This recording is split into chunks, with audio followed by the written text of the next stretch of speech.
This is Matt Hurt at Obsessive Viewer on Twitter. This is Tiny at Obsessive Tiny on Twitter. And this is ObsessiveViewer.com's The Obsessive Viewer Podcast.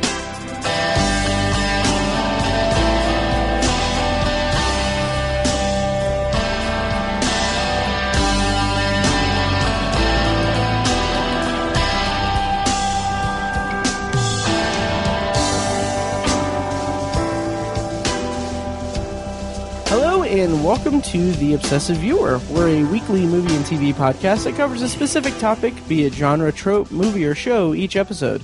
You can find more of our work at ObsessiveViewer.com, and you can also like us on Facebook and join the Facebook group at Facebook.com/TheObsessiveViewer. And, of course, our episode sponsor is Horror Movie Yearbook, which can be found at HM Yearbook on Twitter and at HorrorMovieYearbook.com. Horror Movie Yearbook is from the Midwest Podcast Network, and they take a few horror movies from a specific year and review and discuss them in context of the current events and pop culture events of the year of release. So check that out. Again, that's at HM Yearbook on Twitter and at HorrorMovieYearbook.com. And of course, thank you once again to Midwest Podcast Network and the folks at Horror Movie Yearbook for sponsoring the podcast this week. So Tiny, what's up? How is it going? It's going good. Good. How do you feel? Because we are about 24 hours outside of having seen Infinity War together. Yeah. How do you feel? I feel okay. I feel okay. I need a hug and a cup of hot cocoa or something. Well, you're not going to get that from me. Okay, but, lovely.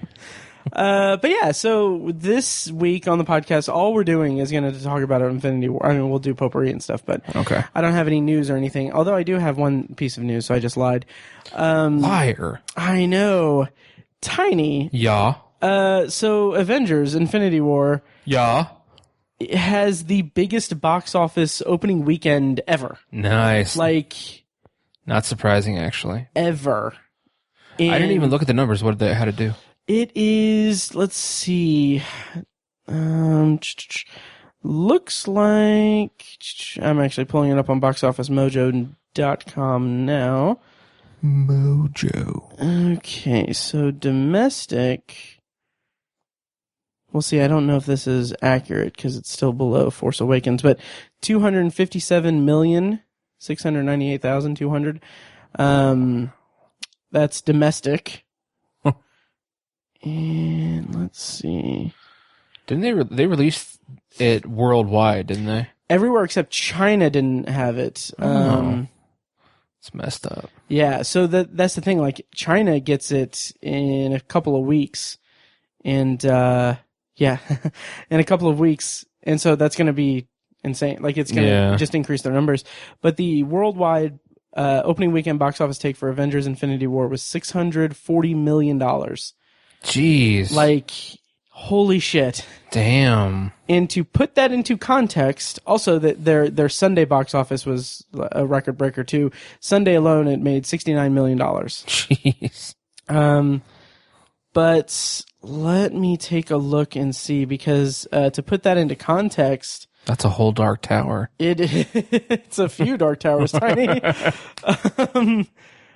But it is more than what Justice League made in its entire box office run. Really? Yeah. Like, that's what I'm hearing. I'm confirming that now. Dang. Yeah. Eat your heart out, DC. Yep. So, domestic box office for Justice League total was $229 million. Dang. And, yeah.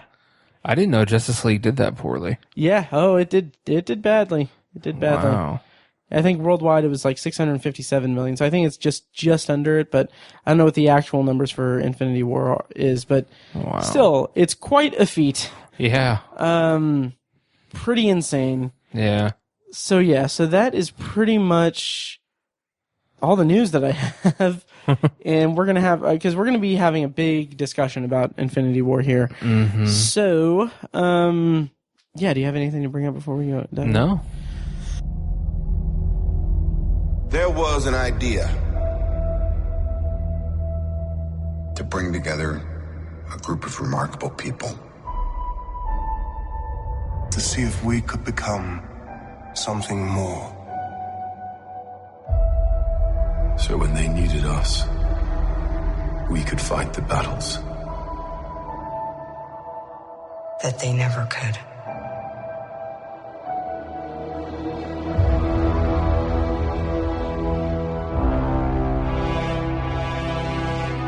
All right, well, yeah, let's go ahead and go into our review of Infinity War. Of course, we will do a non-spoiler review, but honestly, that's probably going to be brief, and we'll dive into a bigger spoiler review. But, Tiny, do you want to read the plot description, courtesy of IMDb? Sure. The Avengers and their allies must be willing to sacrifice all in an attempt to defeat the powerful Thanos before his blitz of devastation and ruin puts an end to the universe. Yes, and I'm going to try this. Do you remember how we tried me naming the top billed actors? Yeah. Let's see how you do. Yeah, so let's see. The Avengers Infinity War stars Robert Downey Jr. Correct. As Tony Stark / Iron Man. Correct. Chris Evans. No. Okay. Who would be second billed? Oh, Josh Brolin. No. Really? Benedict Cumberbatch? No. Really? There's so many people. There are so many people. Okay, who's second billing? Chris Hemsworth. Oh, Chris Hemsworth. Yeah, Thor. Yeah. Okay, yeah, so a ton of people are starring in this movie. Yeah. That was embarrassing. Then Mark Ruffalo, then Chris Evans. Oh, yeah. Then ScarJo, then Don Cheadle, then Benedict. Then Tom Holland. Oh, nice. Above Chadwick Boseman and Zoe Saldana. Karen Gillan, Tom Hiddleston, Paul Bettany. Wow. That is a lot of people. Interesting order. Yeah. Oh, yeah. I had someone at work call in that the caller ID said Thomas Holland. And so I was like, oh, Spider-Man's calling me. It wasn't him. He was like a 70-year-old. But anyway. Okay. So this is a huge movie, obviously. It is the beginning of the culmination of the Marvel Cinematic Universe, this era of it. What started in 2008 with Iron Man, and in the past 10 years, this is the 19th movie we've had. Yep. And it's just insane, the amount of hype surrounding this and excitement around it. Like me, I was very excited for this movie. And so much so that I saw it twice this weekend. I saw it once on Saturday and once Sunday with you, Tiny. Yep. And it's been an experience. Totes. So where were your expectations with Infinity War going into it? I mean, they were pretty damn high. You know, a lot of the Marvel movies have been towards the top of my top 10 lists over the last decade, you know. Iron Man and Avengers and Civil War and Winter Soldier, those have all been top 10 or top 5 movies for me over the last decade. And so it's important, it's impactful, it's a big deal to me. And so I was like, I think I'm not alone. A lot of people were like, they needed to bring it for this. This needs to be their best effort, biggest movie yet, biggest budget, everything. Like they needed to just pull out all the stops and go beyond what we expected. And that's what I was expecting. I was like, you need to blow me away. Right. So yeah, highest expectations possible, pretty much. Nice. Yeah. I was in a similar boat. Like I was very, very eager for this. Like so much so I was having dreams about it and everything. And going into it, it was one of those things where when, like in the lead up to the first trailer, I was like, oh yeah, Infinity War, that's going to be amazing. I'm going to be excited to see it and everything. But once that first trailer hit, I was just like, I was blown away because I was like, holy shit, they're going to pull this off. Like, this is going to be something like that's worth like remembering and everything. Like it's going to be remembered if they pull it off. And I had no doubt that they would pull it off in a satisfactory manner. But going into the movie, I had some very specific thoughts, some very specific theories that did not pan out the way that I thought. And that's a testament to the movie, which we'll get into when we review it. So, kind of in broad terms, Tiny, how did you feel about Avengers Infinity War? Did the Russo brothers pull it off? Did it satisfy your expectations? And what did you think of it? So I said highest expectations possible. They exceeded my expectations. Nice. Pulling it off is an understatement. Saying that they pulled it off is an understatement. It is. I've only seen it once, obviously, but it's the best Marvel movie they've made so far. Wow. In my book.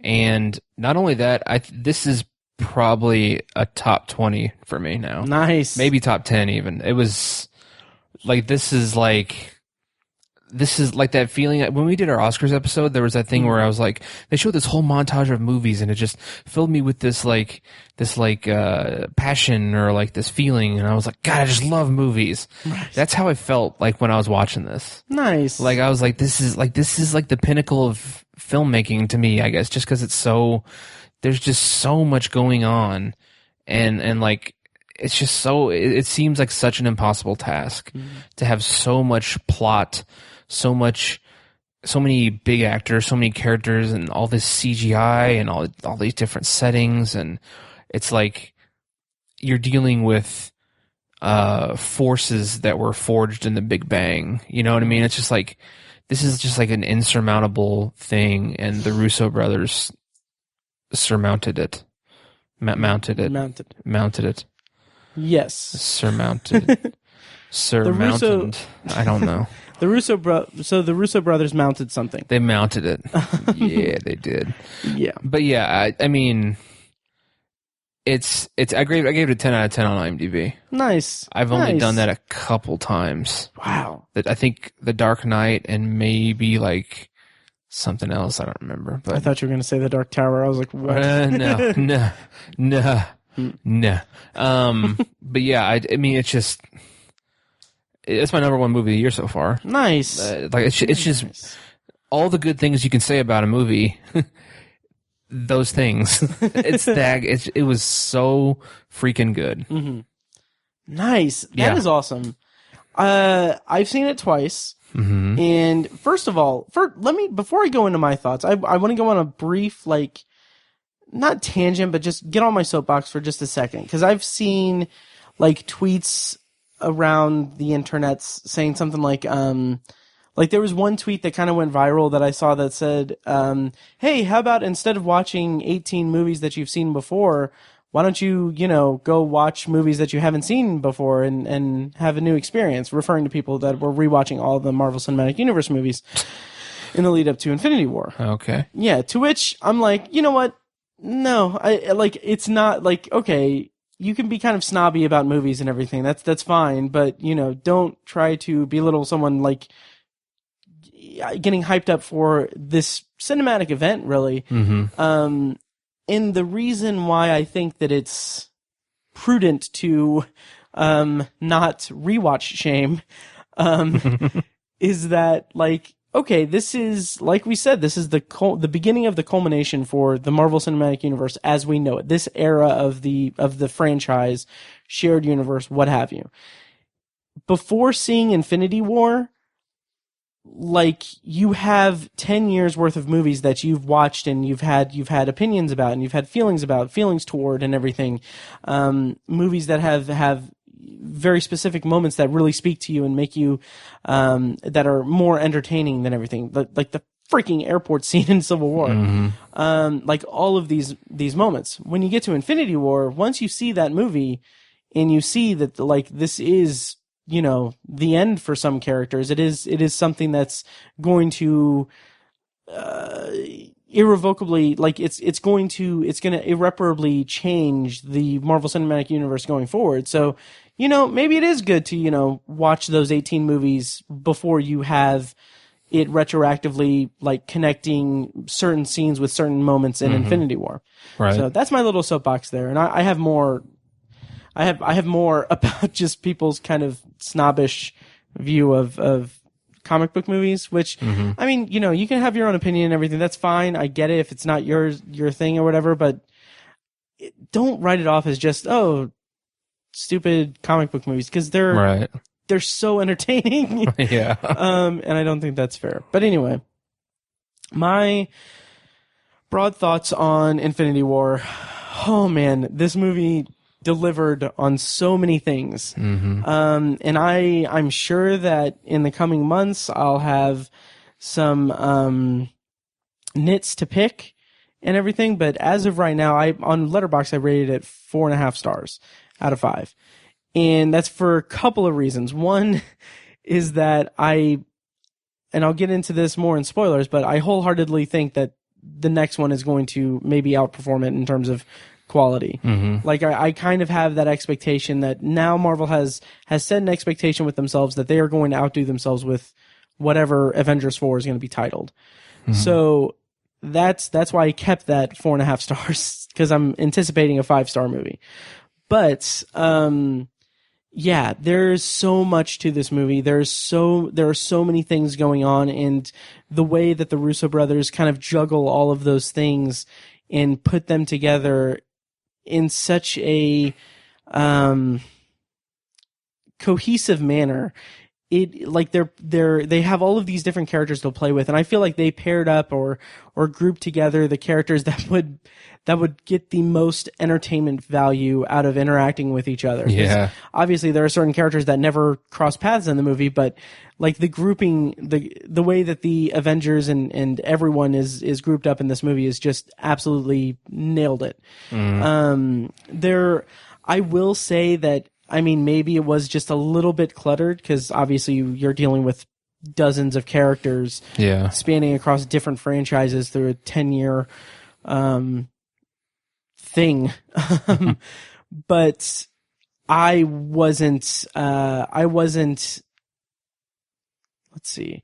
It held my interest throughout the entire movie, and I didn't feel like it was shortchanging any characters. I didn't feel like it was dragging in any parts. But it did feel like it was kind of moving at a pace that was a little, I guess, quick. There wasn't a lot of room to breathe, I guess, but that's not necessarily a complaint, because the action set pieces and the comedic beats in it were just really, really well done. Yeah. And you mentioned about throwing money at the movie and everything. The CGI was beautiful. Yeah. Absolutely Flawless. Beautiful. Yes. Yeah. Thanos in particular was absolutely just really, really well done. Yeah, there were times when I was like when they weren't even showing his face, they would show like the side of his head or something, and like just the detail. Yeah. And his skin and stuff. I was like, ooh, it's like almost creepy. Right. Yeah. And my number one concern going into this movie was how they were going to handle Thanos. Not because I've read any comics or anything like that, but just because in these past 10 years with the Marvel Cinematic Universe, they have a very small number of villains that were to my liking in terms of characterization and everything. Like, they have notoriously skimped on the villain characters. And I was very concerned going into Infinity War that we've seen Thanos a handful of times in the stingers of the different movies. Yeah. And going into Infinity War, all I thought was like, okay, it's this purple dude with a glove. Like, that's my movie going experience with it. Like, he wasn't, I didn't get the hype surrounding it. Like, I've read up on him and everything, and I can get the hype surrounding it from a comic book level, but I haven't experienced that. So I'm going solely off of the movies. And so that was my one concern. And best Marvel villain. Yeah. Maybe one of the best comic book movie villains. Yeah, definitely. Aside from, obviously, like Heath Ledger's Joker. Because that's in a class all itself. Yeah. But, oh my God, Thanos in this movie was so, like, terrifying. Yeah, just totally. Absolutely terrifying. The children of Thanos were really incredible, like very creepy, and like, I think his name is Ebony Mao. Yeah. The main, like, Squidward guy. Squidward. Yeah. Yeah. Man, he was great. Like, just the design of his face was just really gross and weird. But like the way that he was kind of overpowered, like all of the Thanos and all of his like minions were kind of overpowered. And that was really interesting because, people got their asses kicked. Right. But Thanos, his motivation throughout the movie, which we'll talk about in more detail, very well done, very well described and disclosed throughout the movie, and just very menacing. Yeah. And yeah, just a really, really great kind of like we've had 10 years worth of build up toward Thanos, or I guess technically 6 years because it was introduced in Avengers in 2012. Right. But 6 years worth of build up toward this big bad of the Marvel Cinematic Universe, and yeah, he was the big bad. Totally. He was very menacing and everything. Yeah. What characters stood out to you? Well, just to speak on Thanos really quickly, I agree. He's one of the best comic book villains ever. And I think what really kind of blew me away about him is that like he has the kind of power that like when you see him interacting with one of the heroes, you're like, oh my God, he can just snap his neck. Like they could just die like right now. Like this is the kind of movie where that stuff's probably going to happen. Yep. And so like you genuinely had this sense of like, oh my God, he might kill him, or like this person might die right here, right now. And it just, cause he's just so unbelievably powerful. And like, I thought the whole reality stone part and like what you can achieve with the reality stone is just like, you can just completely put in front of people whatever you want. Right. And it's just like how, just that's 1 out of 6. And it's just like, that's just unbelievably powerful. And he has that from the get go. And it's just like, man, this is how you going to beat this guy. But I think one of the most interesting things about him was that he was very layered and I think actually kind of empathetic. Yeah.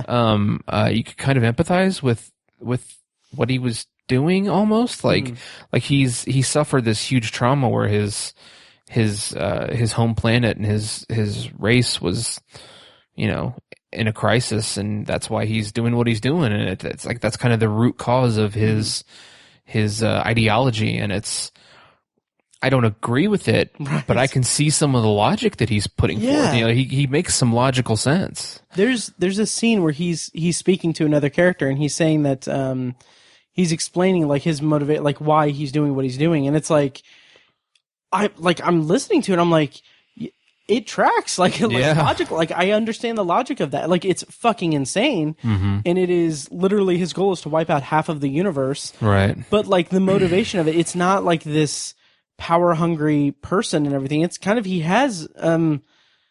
he's the hero of his story. He believes he's saving the universe. Exactly. Right. And it's really remarkable that they can do that to this character. Like it's really cool. Yeah, man. So good. And it can't, there's other layers to him that we can't reveal without spoiling it. Right. But it's just, he was a shocking amount of depth for a villain. And what they managed to achieve with him in 2.5 hours amongst a couple dozen other characters that had speaking roles and that we were used to seeing and we wanted to see, and we wanted to see them have interactions with their friends and their loved ones. And they managed to develop him so much amongst all that. That's crazy. That's what blew me away. Is incredible. Yeah. Man, this movie was so good. Let's see. Any parting thoughts before we go into spoilers? Because I feel like we're dancing around a little bit. Yeah, we kind of are.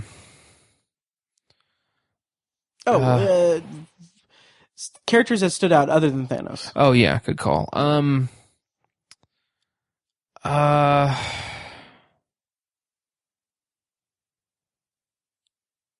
it's hard. I think there's some big linchpin moments with Doctor Strange. I was a little surprised at how important he ended up being. Which, I mean, he wears an Infinity Stone around his neck. Right. So I guess I should have seen it coming, but yeah, I don't know. I like how he was incorporated into the story and the arc his character took. He really stood out. Yeah, and I mean, they didn't pull any punches with like the Guardians catching up with the Avengers, and hijinks ensue that you would expect. Not that it was predictable, but I'm just saying, it's like I can't wait to see what Rocket does with this or that, know. Everybody kind of stood out, it was kind of surprising. I feel like though on the other side of that coin, I feel like Captain America was a little bit muted or a little kind of was. Just a little bit. Not like I'm not complaining, Right. Because I think he's still reeling from all the aftermath of being in hiding for so long and working against the government and all that shit. And right. So I think I can understand it. He's always been a fairly stoic kind of character, so it makes sense. But yeah, it's not like I even necessarily would have wanted to see more of him or see some more depth or anything. I thought, I don't know, I thought there'd be just a little bit more. Yeah. If that makes sense. Coming out of the fallout of Civil War, you would have thought that they would have had kind of a more given equal part to Captain America and Tony Stark. Right. Like kind of have them develop more throughout the movie. Having said that, Tony Stark was great. Like he has a great arc in this movie. Yeah. Him and I love Tom Holland as they are Spider-Man. so wonderful together. They're so great. Yeah. And I love their interplay and I love that kind of the way that it carries on that kind of mentor-mentee ship in this movie. And I'm glad that Tom Holland had as much screen time as he did in this movie. Me too. So great. I'm just thinking of some of the funny stuff. Yeah. Which when we go into spoilers, we'll talk more about the comedic beats first. Totally. So anything you want to add before we go into spoilers? No, let's get to it. Nice. All right, so we are going to go into spoilers for Avengers Infinity War. I'm going to play a clip from the trailer here, and then when we get back, we are going to be spoiling Avengers Infinity War. In time, you will know what it's like to lose. To feel so desperately that you're right, yet to fail all the same.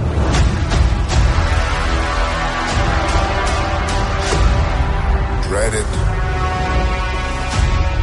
Run from it. Destiny still arrives.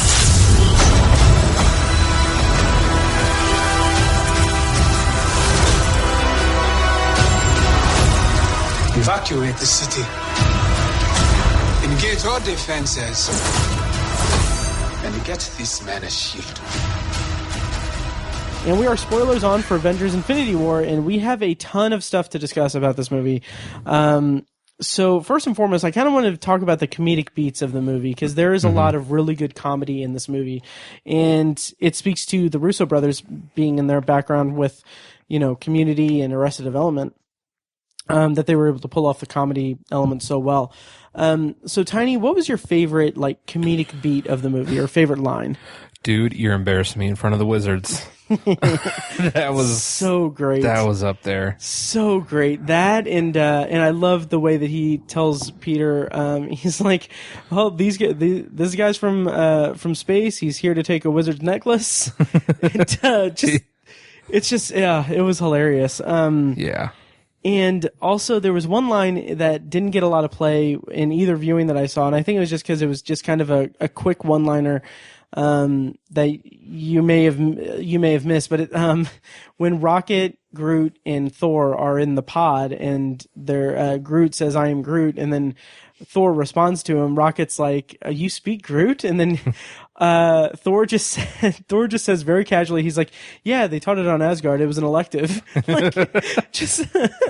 It was so great, so casual, and just so great. Totally. Yeah, and then in the final battle when Thor comes back with Groot and Rocket, and he looks at Steve and he's like, "Hey, that's my friend. He's a tree." Yeah. And then Groot's like, "I am Groot." And then the most genuine, wholesome moment of the movie is Captain America saying, "I am Steve Rogers." Yes. That was so funny. So great. Perfect delivery by Chris Evans. Oh yeah. He's like, yeah. "I am Steve Rogers." So funny. Oh man. Oh, so great. That and they kind of redeemed themselves for the kind of clunky or kind of annoying, I don't know if I'd say annoying, but the line in Civil War where Peter Parker's like, "Hey, do you ever see that really old movie Empire Strikes Back?" I thought that was funny. And we talked about it, and I think Mike put it best when he said okay, we get it, he's young, but I mean, Peter Parker has seen Empire Strikes Back. He knows how iconic it is. That's true. But they made up for it this time, for me at least, when he was like, when they're on the spaceship and he tells Tony, he's like, hey, have you ever seen that really old movie Aliens? Yeah. That was great. And then Drax is amazing. So holy great. crap. Dave Bautista. So great. I don't know how he does half the shit he does without laughing. I really don't know either. Yeah. The whole, I've been staying here for an hour. Yeah. An hour. I've mastered the art of being perfectly still. My movement is imperceivable. Those were just great moments. One thing that I really loved, one line of dialogue that I really loved, because it was a callback to the original Avengers, was in the beginning, when Loki is talking to Thanos, and then he's just like, oh, and we have a Hulk. And then Hulk comes and just tries to fight Thanos. Mm-hmm. But, like, I love that because it's such a great callback to the first Avengers, obviously, when Tony Stark tells him that. But it feels like I was just so happy in that moment because it was like, this isn't necessarily, like, obviously this isn't why they did this, but it's like, it felt like the purpose of them putting Hulk in Thor and ending Thor Ragnarok the way that they did, putting them all on the Asgard ship, was all to lead to that one specific line of dialogue. Yeah, absolutely. Because it is such a beautiful callback. Let's talk a little bit more about the character arcs throughout the movie. Let's start with Bruce Banner and Hulk. The second time that I saw it, when I saw it with you, Tiny, I was thinking, man, I really wish that they would just make a Hulk movie, because I love this dynamic that they're presenting with Bruce Banner and Hulk. Like Mark Ruffalo's play on the character as like he's fighting the Hulk throughout the movie, because presumably the Hulk is scared after being beaten up by Thanos. Mm-hmm. But I just love that dynamic. I would love to see that play out in its own movie. Like Bruce having conversations with the Hulk or talking out his feelings about the Hulk and everything. Right, yeah. It's just a really good element. Absolutely. Yeah, so do you want to go storyline by story? Like, how do you want to get, because there's so much to unpack in this movie. It's so hard to uncover it all. Yeah. Do you want to start with Asgardians? The Asgardians. Yeah, I guess it's as good a place to start as any. I feel like, not that there's anything, not that I'm complaining about it, but I felt like the whole Stormbreaker thing, where they go and like they forge this new axe, and it just seemed a little convenient, maybe. Sorry. I don't know. I feel like, because in that moment, we're kind of skipping towards the climax of the movie here. Right. I didn't intend to do that, but that whole moment where Thanos is walking towards acquiring the sixth stone, and all the Avengers are just throwing themselves at him, trying to stop him. Yeah. And they're just absolutely useless, you know, and these incredibly powerful people that we've become accustomed to over the last decade are being tossed aside like nothing by Thanos.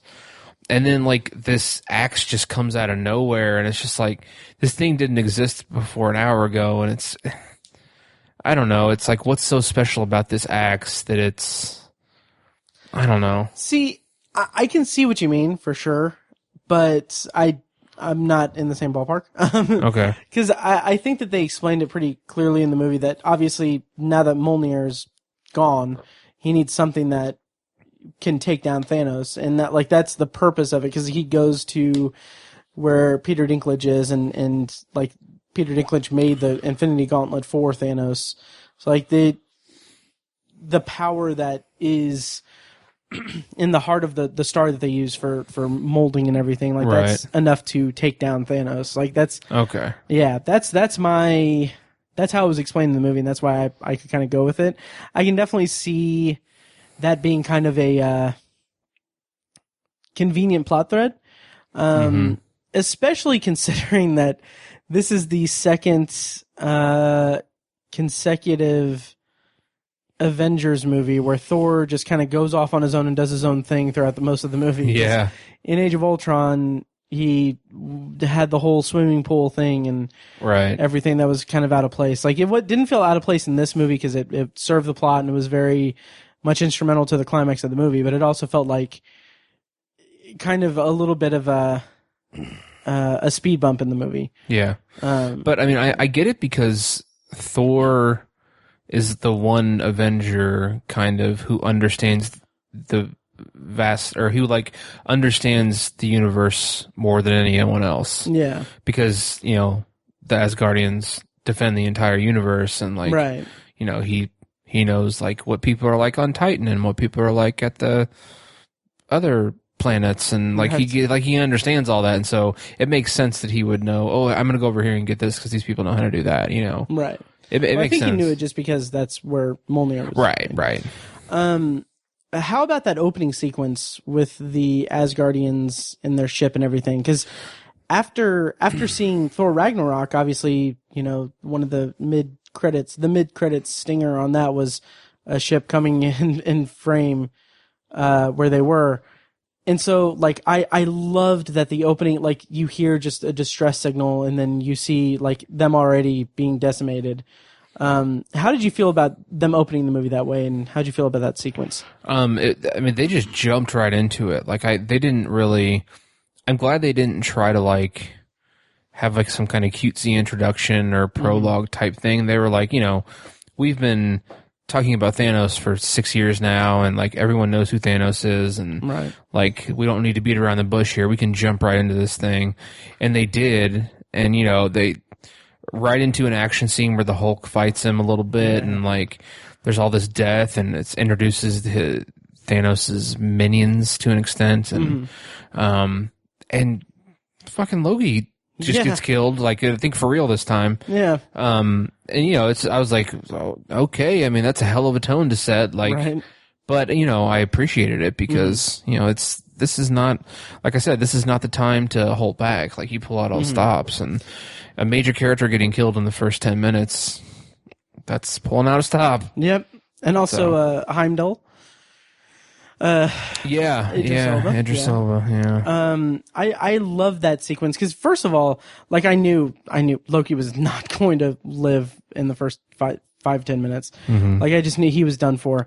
I knew that, like, I kind of like the not symbolism, but the idea of like, oh, this villain character just killed like who is widely regarded as the Marvel Cinematic Universe's best villain. Like, he just snaps his neck and he's done. Right. I love that. And I kind of thought like Thor was gonna die. Like, I really thought Thor was gonna get killed there, and I thought like that would be a really good like showcase of power, like him just killing off Thor in the first 10 minutes. He's basically a god. Right. But seeing that he could easily take down the Hulk was a really great demonstration of his power and his strength and everything. And Thor, in the comic books, Thor has kind of gotten killed off and like become another. I believe so. Yeah. Thor was a woman for a while, wasn't? Right. And like I think actually Jane Foster took up the mantle. Yeah. Yeah. So yeah, that's what I was thinking that too. I was like, I think Thor might be one of the characters who died, but I wasn't sure. See, I went into the movie expecting, I was so sure. I was so 100% certain that Tony Stark was going to die. Like, I thought I was willing to bet money on that. Like, I thought that the way that the marketing was going, I thought that Tony Stark was going to die in the first half of the movie. And that, and then like when they show Wakanda in the trailers, I thought that Hulk was going to be the one in the Hulkbuster suit, which was kind of right. But I thought that was just as an extra defense or whatever. But I thought that, I thought for sure that Tony was going to die early, but obviously that didn't happen. Right. But it just did not. I was not prepared for this movie. Yeah. Let's go to. We're kind of jumping around. Jesus. Yeah. So you mentioned the Reality Stone. That whole sequence at Nowhere with the Collector and everything was so cool. Like, it was. I thought that was amazing. And just the reveal of the Reality Stone and how he'd already had it was like right. Was really great. Yeah, and I remember like when that scene was starting, I was like, the Guardians show up and Thanos is in the process of kind of like quote unquote beating it out of the Collector, and I was like, that's pretty convenient that right as they show up, and then I was like, oh my god, it's the Reality Stone. Right. He already has it and he's just fucking with him. Yeah, that was really good. And then just like some like super hardcore classic villain shit where Peter Quill is standing there while Thanos is like holding Gamora and like he's just like taunting him like, go ahead and kill her, that's fine, because he just knows he's not going to do it, right?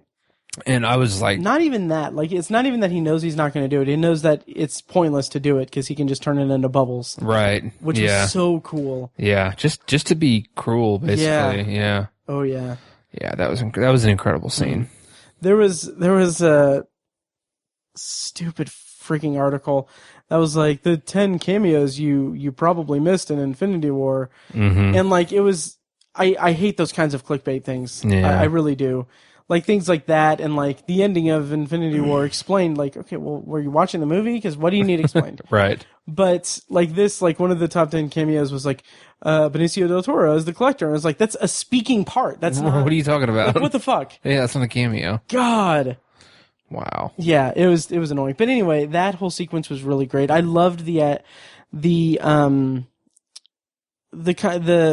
Peter Quill and Gamora thing where she told him that he has to kill her if Thanos gets her. Right. And just like the way that played out was really well done. And like I knew how that was going to pan out in the ending too, in that final battle right on Titan. Yeah. What did you think of the Guardians teaming up with Tony and Spider-Man and Doctor Strange? I thought it was great, especially the way they met. How they were like, they each assumed that the other team was working for Thanos. Right. That was pretty funny, like a classic misunderstanding. Right. Very. Where is Gamora? Who is Gamora? Right. I'll do you one better. Why is Gamora? That was a great line. So awesome. Why is Gamora? Oh man. Yeah, God, that was funny. But yeah, great group. Like the pairings were phenomenal. And that was some of my favorite pairings, like Peter Quill and Drax and Mantis with Tony, Spider-Man, and Doctor Strange. That was a great team up because just for so many reasons. But I mean, perfect for Star-Lord and Iron Man because they're so much alike. Yeah. Like to see them, they're both trying to come up with a plan and stuff like that. Yeah, that was a great pairing. And then them using all of their powers together. Yes. I was like, that's what I had envisioned was something like that. I was like, that's how they're going to, because I knew that Thanos was incredibly powerful. Right. And I was like, that's how they're going to beat him. That's their advantage, is that they all have different powers. And if they go one-on-one, they're not going to win. But if, it's a classic story, we got to work together. We got to do this together. And that's what they did. And it was going to work. Yes. That's why, like, the linchpin of the conflict is Peter Quill losing his shit and disturbing that thing. Like they almost had the Infinity Gauntlet off his arm. It was getting off of the arm. Yeah. And he ruined it. Yes. And that fight sequence was so well done. Yes. Because we talked about, Thanos and the children of Thanos, like they're all kind of overpowered when compared to the Avengers and everything. But like seeing them team up, like that was the best like team up fight sequence I've probably ever seen. Yeah. And just like it obviously rivals the Battle of New York scene where they all work together and to take down the Chitauri and Loki. Yep. But this was just so great because it was each character using their own specific skills to like working together to get him to get the gauntlet off. Like, just so great. So freaking great. Really and like, good. There was no moment in the movie, which granted, obviously, given what happens, like there wasn't any opportunity for this, but there was no moment where it was like, oh, well, why didn't they just do this from the beginning? Doctor Strange multiplying into like hundreds of different ones and then doing the like lashes on the arms and everything. Like, I was like, for a second, I was like, why didn't you do that didn't do that to begin with? And like, before I could even think that, Thanos uses the reality stone or whatever to just wipe it away. And I'm just like, yeah, that's why, because he has the, like, oh my God. Right. Just so great. And then what did you think of the Battle of Wakanda? It was pretty good. I feel like the villains or like the opposing army, like Thanos' army or whatever, were just like these random creatures. Like, didn't even try to explain it. Not necessarily that they needed to, right? But I mean, they were scary. Yeah, they were kind of scary. And like they were fine, and you know, I didn't have a big issue with it, but it seems like they just kind of came out of nowhere. Yeah, they were definitely foot soldiers. Like, I didn't have a problem with them or anything. They were kind of like really kind of like the Chitauri. Yeah, that's true. The Avengers. But yeah, I thought that of the two concurrent battles that were going on, I prefer the one on Titan because, you know, Thanos and everything. Right. But then when Thanos gets to Wakanda, like, let's hold off on that because let's circle back and talk about a couple other things. The Soul Stone. How'd you feel about Red Skull being just randomly there? I thought that was a good place for Red Skull. Yeah. I hated that villain passionately. Just you hated passionately. that movie too. I didn't like that movie. Yeah. And so I didn't have a very high opinion of Red Skull. I just didn't. I thought he was a cartoon character basically. But this portrayal was much more satisfying, I think. And you know, he wasn't as cartoonish, you know, he was much more like sad and depressing, you know, being there. So yeah, I thought it was just a crushing scene and a crushing moment, and like I could kind of see it coming, and obviously so could Gamora. Right. I don't fully understand why she didn't just kind of commit suicide and kind of kill herself, because I mean, she tried to, because she took the knife and tried to stab herself, but that's right. She did, didn't she? Yeah. And I could kind of see it coming too, obviously, because I mean, just at that point. But I love the way that played out, because it was such a well done scene, really. Like the not cockiness, but the kind of like faux victory that she felt, like when he was explaining that he needs to sacrifice the thing that he loves in order to get the Soul Stone, and she's just like, well, that's it, you don't love anything, you're just an insane person. And then just like the turnaround where he's crying, and then Red Skull's like, the tears aren't for him, it's like, oh shit. And then like I love that she, like, you know, kind of turns back to it and is just like, this isn't love. That's not like she's explaining, like, you're insane. This isn't love or anything, but it still does it. And just, that was a really, heart-wrenching scene. It was. Yeah. That was one of those moments where you kind of sympathize with Thanos. Yeah. A little bit. Oh yeah. It was 100% his choice. Right. And he didn't have to do it, but he kind of had to do it. Like, yeah, because he's driven by this ideology that's more important to him than that. Yeah. Really powerful stuff. Oh, yeah. And I had a debate with Fecus via text after I saw the movie, and I was like, his main kind of criticism about the movie is that he feels like there are no deaths in the movie aside from Loki's that have any consequence. Okay. And what I'm taking to mean by that is that Loki's death is the only thing that propels Thor to do the thing or whatever. And like I said, well, what about Gamora? Because, you know, that obviously, you know, it has lasting effects for Quill and everything.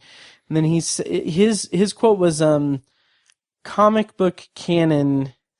I'm going to read exactly what he put. Okay, so I said, So I said that I'd argue that Heimdall and all of Asgard, as well as Gamora, would count as, lasting deaths. Unless you're thinking those deaths will be reversed whenever they do whatever they do to fix it in the next movie. And then he said, first, I kind of give you Heimdall, because Idris wanted out of the MCU. Second, only half of Asgard is gone. And this is where I kind of had a little bit of a confusion, because I've seen the movie twice and I don't see that line anywhere. Tiny, you said that you felt like Thor said something. Yeah, he did say that. Okay, because Fecus said that Ebony Maw makes a comment about only half of the Asgardians being killed. So I don't know. I'll have to see it again. Well, I mean, that's what Thanos does. That's what Thanos does. He wipes out half of them. Right. Yeah, and that's true. But I mean, I've seen it twice and I didn't get it. It's never, in your defense, it's never shown. It's just a line. Yeah. And then he said that strong comic canon indicates Gamora is not dead. Oh. Which I don't know anything further, because I haven't read the comic or anything, but I definitely, I kind of hope I hope that she's done. Because I want something to have a lasting effect for the universe. I agree. And plus that was such a just emotionally impactful moment that if they reverse it, I don't see it would retroactively make it kind of not have that impact when I rewatch it. Right, I agree. Yeah. So, Vision and Scarlet Witch. Mm-hmm. How did you feel about that? I kind of like their little love story. I think it's kind of, I think it's pretty genuine. And I feel like because Vision is an amalgam of so many different personalities and whatnot, I feel like Bruce Banner is one of the most lovelorn people, I guess, in the MCU, because he feels like he can't love anyone because it's such a risk to be around him, and you can trigger him at any moment. He could just snap you and kill you or whatever. And so he's kind of ran away from relationships and love before and stuff. And so I feel like this is a kind of a weird statement, but I feel like Scarlet Witch is the kind of girl that he would go for. Okay. And so it's like it's almost like that part of Vision is the Bruce Banner part of Vision is what's kind of falling in love with her. Okay. I don't know. That's a weird statement, kind of. Yeah, I can see that. It's an odd thing I picked up on, I guess, but that's interesting. But yeah, I dig it. So I feel like in some twisted way or goofy way, it's almost like love fulfillment for Bruce Banner. Mm-hmm. It's weird because she's banging a robot, It's, but yeah, and plus it's fascinating to think of Vision as a robot who is falling in love with the human being. Like it's just kind of a cool, kind of an off kilter, not traditional comic book thing, I guess. Yeah. Yeah. It's like the MCU's version of the movie Her. Yeah. Sort of. Yeah. Yeah. And I mean the whole thing where she has to kill him. Yes. Holy shit. Like that's so rough. Yeah. Oh yeah. So rough. That I really so one thing that I wasn't really looking for this or anything, but I kind of felt like did Elizabeth Olsen, did she just drop the accent? Like did she? Because I couldn't because in Age of Ultron she had the accent that she had, and then in Civil War it kind of seemed a little bit like they struggled a little bit with the accent, like she kind of kept going in and out of it, and this one was just like screw it, let's just. I wasn't paying attention. Yeah, she had a noticeable Russian accent in the movie in Age of Ultron. Yeah, like it's.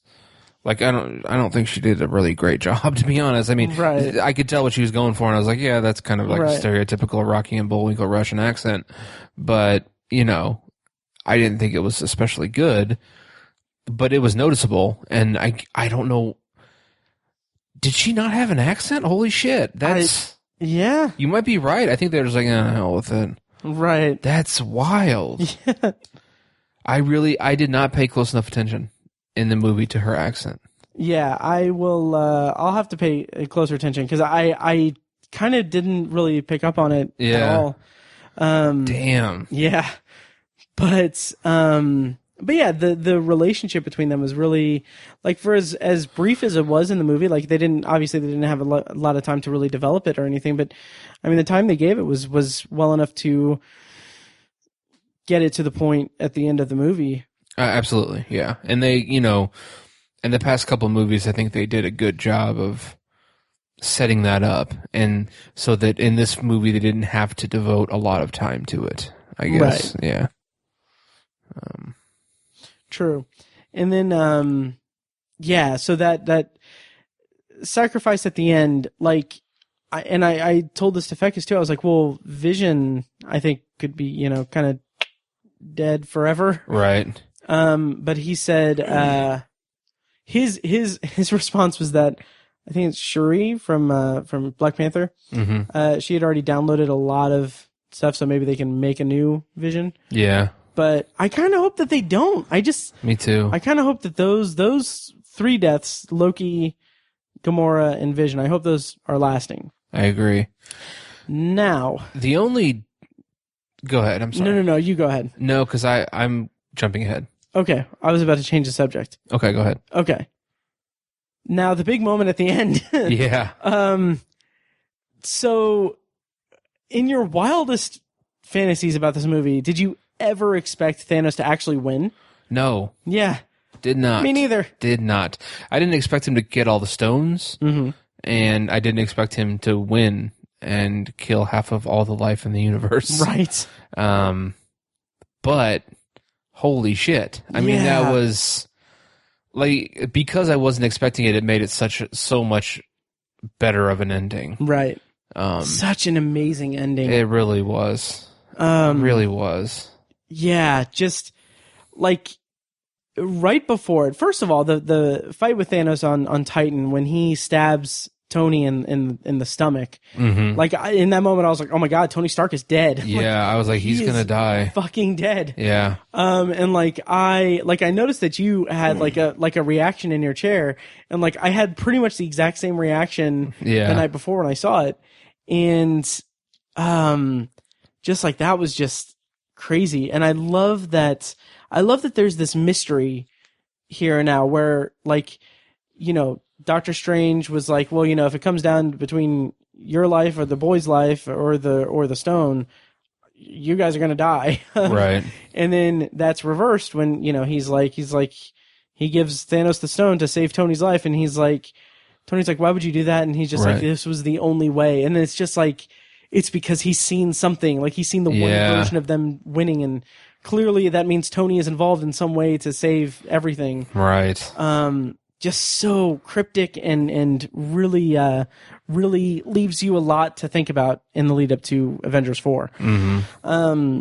But yeah, the actual, like, that moment when Thor gets the axe in Thanos' chest and he's like, I told you would die for this, and then Thanos is just, oh god, that scene is so great. Mm-hmm. He's just like, you should, like, he's stammering and everything. He's like, you should have aimed for the head, and then, that is such an amazing moment.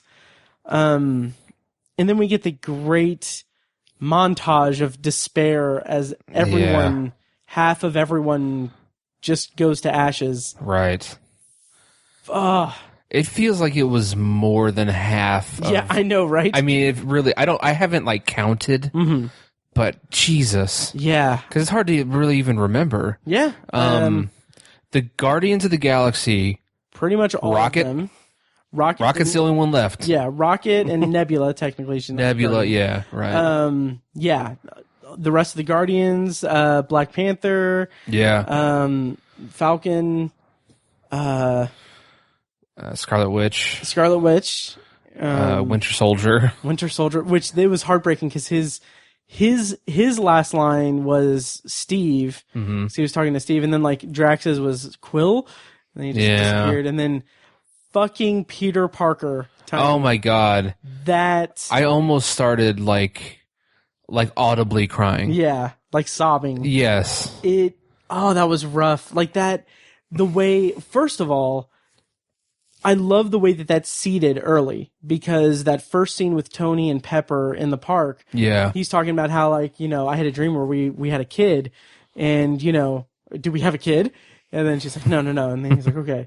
But, like, that's like, he wants to have a child, and then, you know, Peter is his surrogate son. Right. And just to see him, like, disappear in his arms is fucking heartbreaking. Yeah. And Tom Holland, my God. Yeah, nailed that it. Dude nailed it so well. Right. Like, my God, like that scared child moment, just so great. And we're so used to like all the times when, since he's been cast as Spider-Man, we've kind of, all the times where we think of him as a kid, it's usually funny. Yeah, it's like he's like, oh, this really old movie, and like, and, you know, it's silly, and he's like on his phone and shit like that, and you know, it's all mostly based in comedy. Yeah. And then, you know, him being kind of not quite ready, you know, in Spider-Man Homecoming, there was a lot about him just not quite being ready for the responsibility, you know, classic trope of Spider-Man. But this was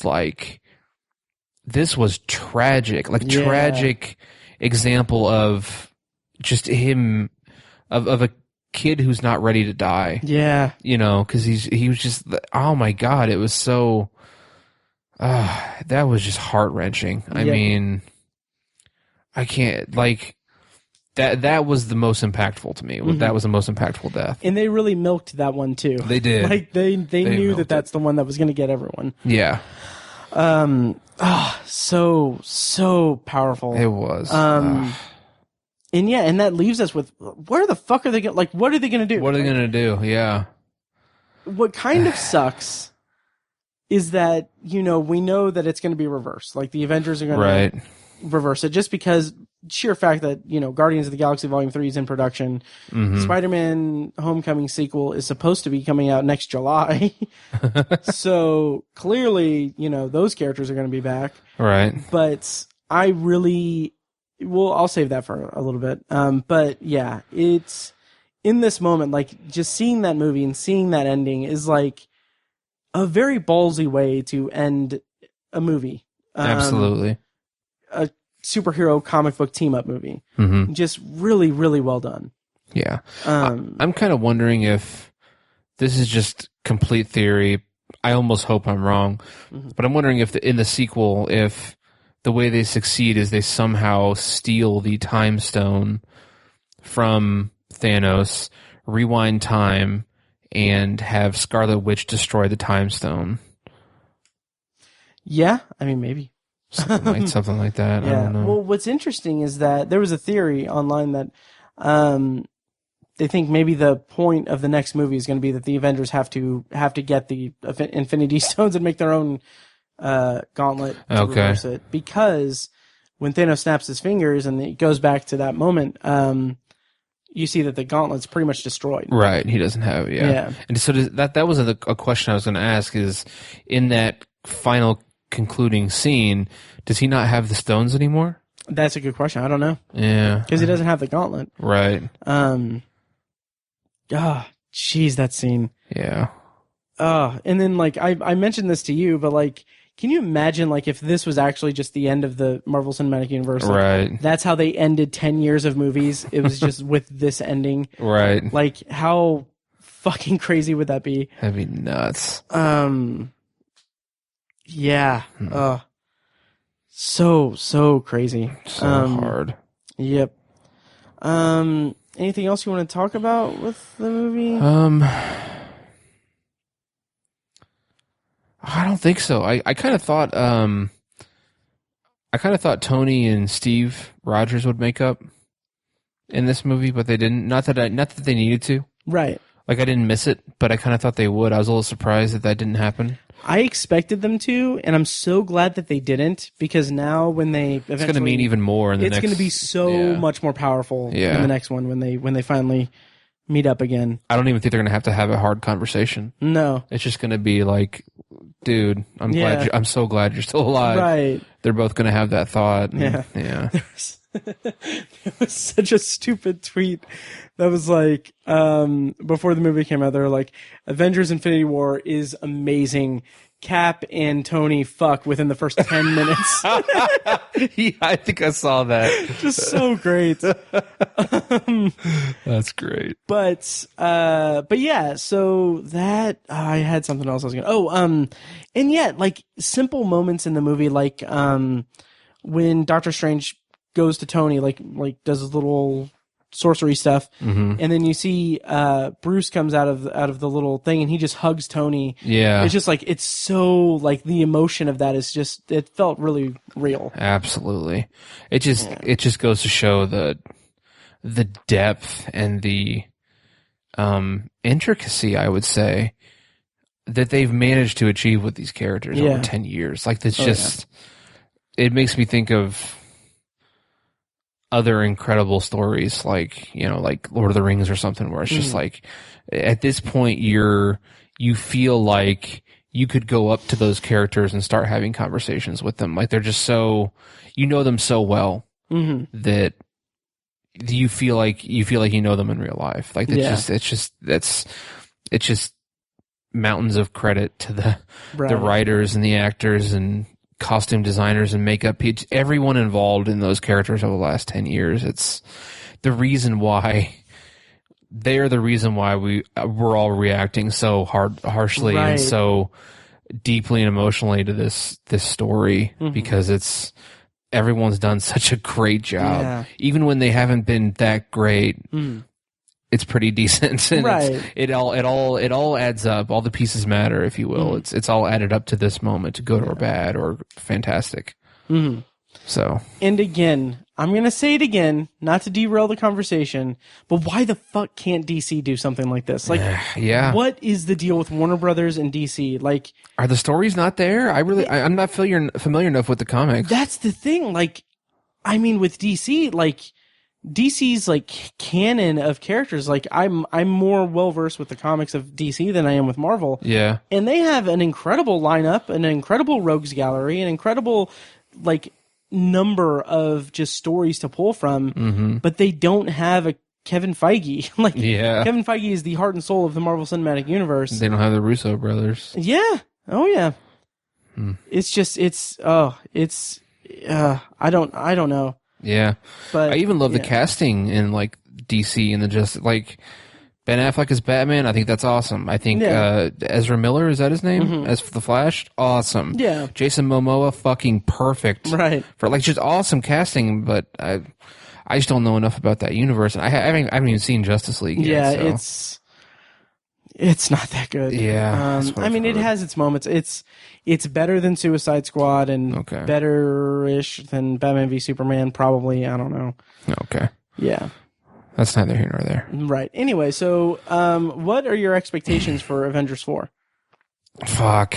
I mean, I think the most important thing is that, what's going to torture us for the next couple of years until this comes out is 1 year. Is it coming out next summer? Yep. Oh shit, I thought it was a couple of years. Yep.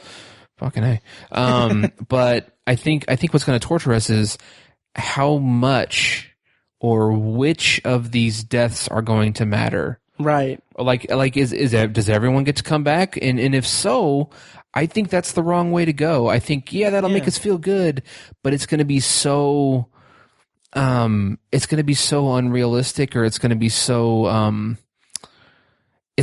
much of a retcon and so much of just an exercise in trying to make the audience feel good, right? Which I don't think people really want in the long run, or it's not as impactful, I think. So I think like you said, I agree with you. Some of these people need to stay dead. Yeah. Even some of the people who died as the result of the snap finger. Like I think the characters who were killed previous to that, I think they're gone. Yeah. Like Gamora and Vision and Loki, I think they're gone. And they should be. But I think even some of the people who disintegrated into ash, I think I don't know how they can rationalize it or whatever. Right. That's not for me to decide, but whatever they do, I think they should. Some of those people probably need to stay dead, and I think in the process of saving the universe again or whatever, however that concludes, the story all finally concludes. I think other characters should probably pay the ultimate sacrifice in service of that. Yeah. Most notably Tony Stark. Yeah. I think because Tony has had this sacrifice complex for a while now, since Iron Man 2, when he was kind of doing his, like, which wasn't a great movie, but, like the whole, his thing was poisoning him, and like he was kind of a loose cannon, and like he's kind of been dealing with the idea of the ultimate sacrifice for his own ideology. He's been wrestling with that for the better part of a decade. Right. And I think it's almost like his destiny. So I like to think of the blood toxicity level thing in Iron Man 2 as superhero diabetes. Diabetes. That's funny. Yeah, but yeah, I agree. I think Captain America is going to get killed off. Really? I just because I think Tony and they're both leaders. Yeah. And that's what true leaders would do. Captain goes down with the ship kind of thing. Yep. Iron goes down with the ship. Man goes down with the ship. Right. But a theory that I saw posted, not necessarily posted, but just like a comment that I saw just in passing online, that I kind of think it would be interesting if,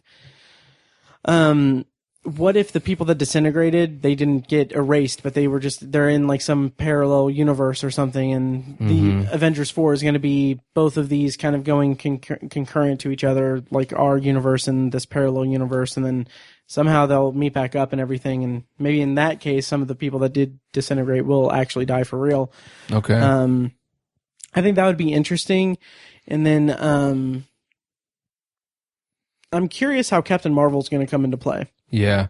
I know nothing about her. Me neither. All I know is that Brie Larson has been cast, and right. I think she is a phenomenal choice. Oh, yeah. Like, great choice. She's fantastic. So I'm excited for that. That's going to be next March, and then May is going to be the Avengers 4, and then July is going to be Spider-Man 2.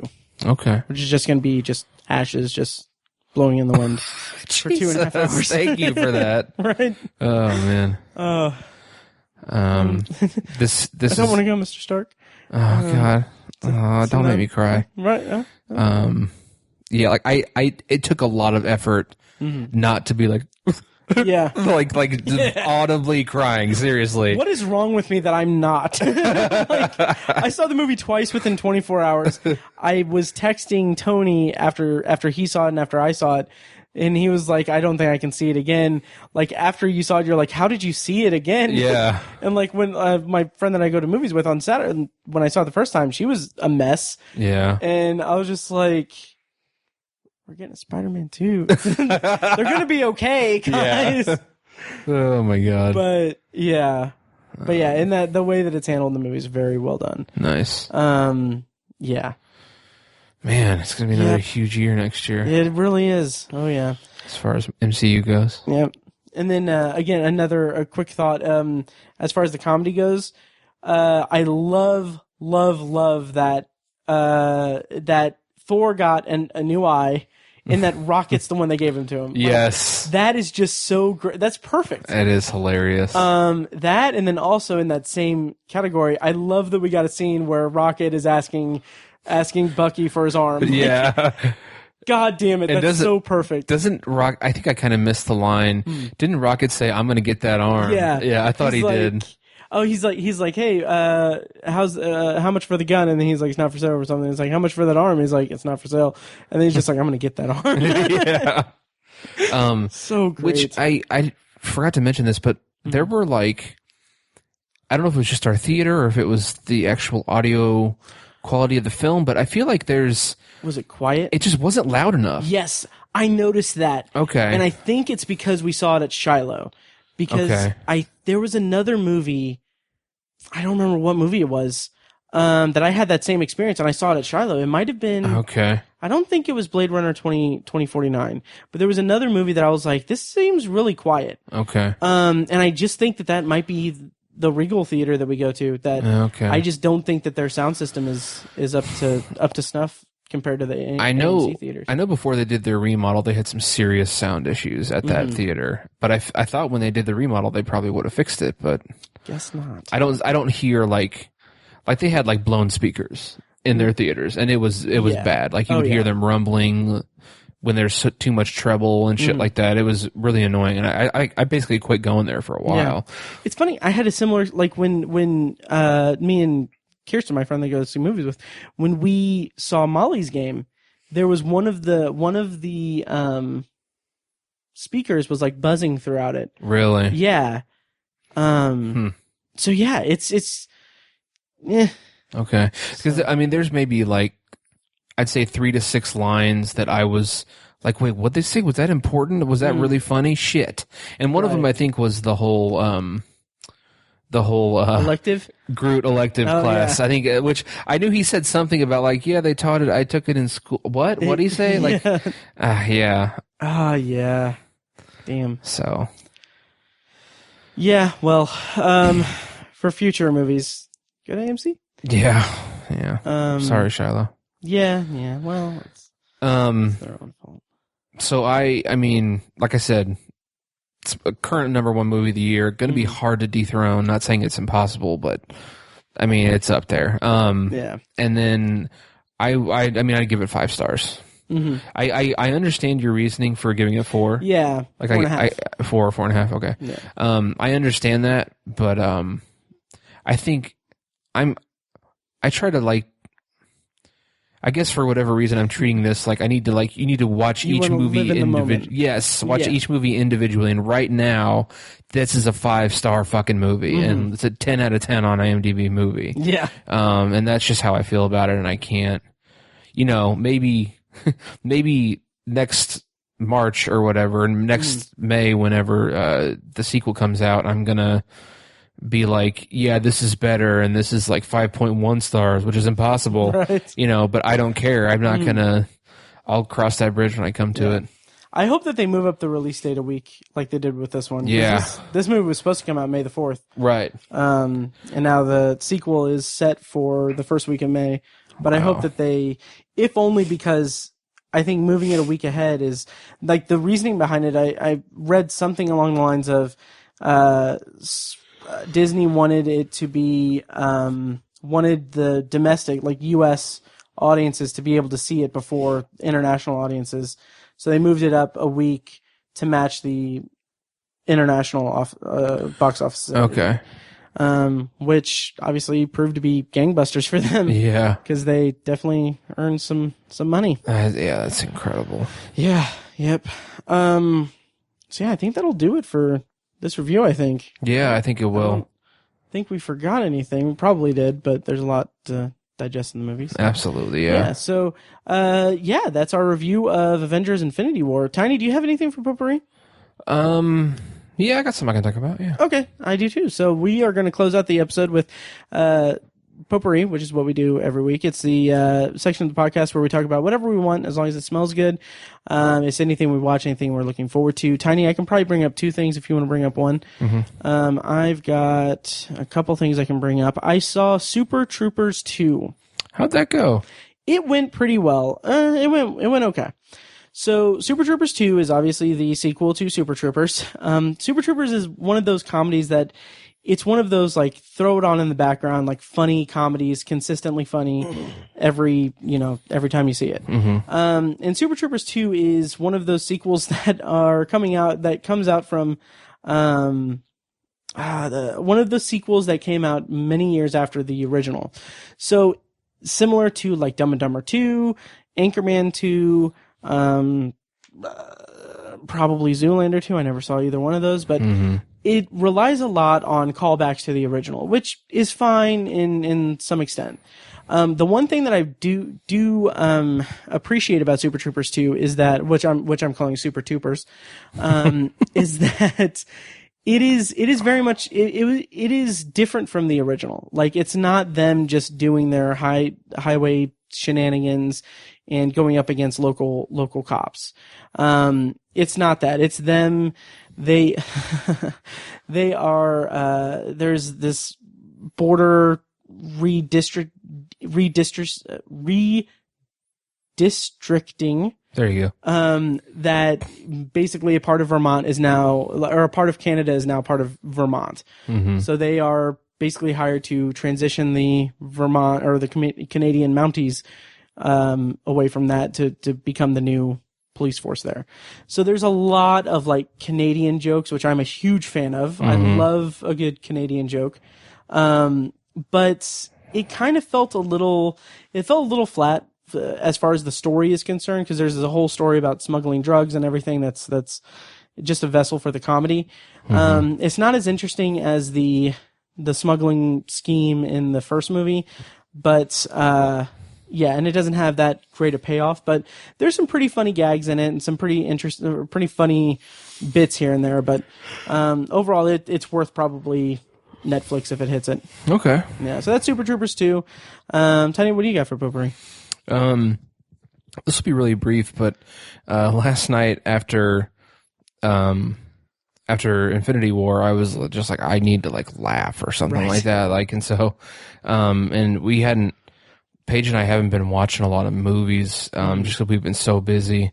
We're having a big race party this year for the Indy 500 and trying to get our house. Glad you clarified it was auto race. Yes, the Indy 500. Right. And so we're having this big party, and so we got tons of projects we want to get done. So we've got like about a month. And so we're just rushing to get that done. We're just not really watching a lot of stuff. But I was like, let's watch a movie. Let's watch something funny. Like, let's find a comedy. And so we watched the new Jumanji movie. Oh, nice. Yeah, which was perfect. Perfect Nice. for what I wanted. I was like, I just want to kind of laugh at something stupid. And it served that purpose wonderfully. It was fine. You know, it's pretty much what you'd expect. It's not. It's mostly a cash grab. Just capitalizing off an established franchise, basically. I thought it was okay. I'm one of like 3 people in the world that's not a big Kevin Hart fan. Right. So many people seem to just love that guy, and it's not that I don't get it. I just don't agree with it, I guess. He's fine. His stand-up's okay, but as an actor, I'm just not all that. People laugh at him just because he says things very aggressively, and I don't get it. He's kind of typecast like a Melissa McCarthy. Exactly. Yeah. He's like, "Why would you do that, Steve?" And people laugh. I'm like, "Well, that's not a funny line." Like he's asking Steve why he did that. I don't. He just said it in a loud. Like, why is that? I don't get it. That reminds me of the Family Guy bit where they're watching Aziz Ansari's stand up, and it's like sometimes when I tell stories, I speak really slowly and low, and sometimes I get loud.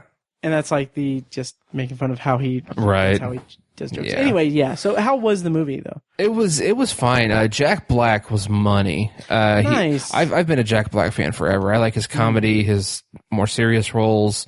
I'm a huge fan of his, and he was on point in this movie. Basically channeling a teenage popular girl.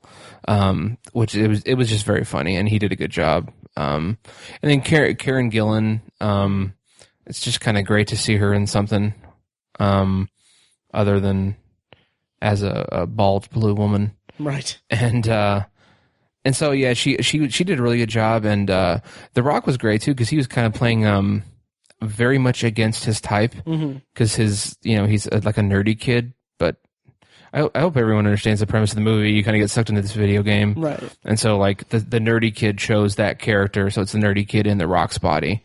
Which is, it's just a fish out of water thing. It's kind of standard comedy, but it was, he did it really well. Like him like being nervous and awkward around girls, which why the hell would The Rock be awkward and nervous around girls? Right. It was genuinely relatively funny. I was satisfied with the way he pulled it off. So, but and the story was just pretty dumb, which I expected. And it was a lot of flash in the pan, not a lot of substance. It was pretty silly and dumb. It's not a great movie. It's, you have to manage your expectations. It's just something you kind of throw on when you want to laugh a little bit. Okay. Stupid, easy laughs. And that's pretty much most of the movie. So. Okay. Yeah, it was fine. Cool. We're going to have to do like an extended potpourri at some point. Because I have a bit of a backlog, but I'm going to bring up one last thing, that I'm excited to bring up because I know that you adore this movie. Other People. Nice. You saw that? Yes. With, Hulk. Oh, wait, I'm thinking of something. I'm sorry. I'm thinking of something else. Oh, wait, what did you think? I was thinking of, God, what's that fucking movie called? Hang on now. I don't know why I was thinking of that. Fuck, what was that movie called with Mark Ruffalo?